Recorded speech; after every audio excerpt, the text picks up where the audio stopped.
I remember when the judge gave my son his time, I blacked out. And in the blacking out period, it was as if I heard God speak to me. And what I heard him say was, step back. I have him. For me to fully accept that and accept that moment, I couldn't do anything. I couldn't pay to get him out of prison. I don't care how much money I could put towards a lawyer.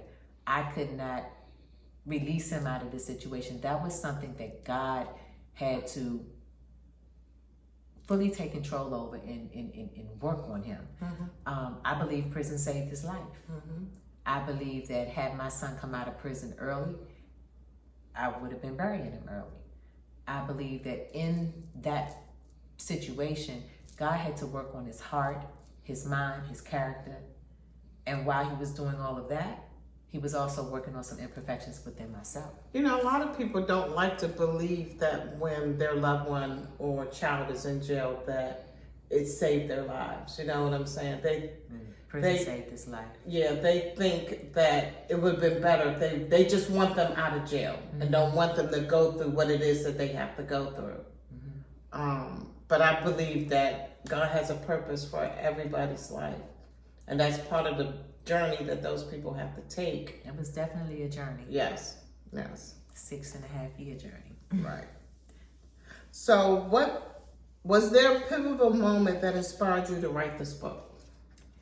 Absolutely. The pivotal moment was, I was in Ghana, and while I was in Ghana, just looking at the abundance and how life was, I felt that I was carrying so much weight and pain, disappointment, and uncertainty that instead of it breaking me, I had made the decision to just move forward and just tell about my lesson and also tell about my victories. That's good. So what was the most challenging part of writing this book? Being vulnerable, allowing folks to see who I was, where I was. It was an embarrassing stage.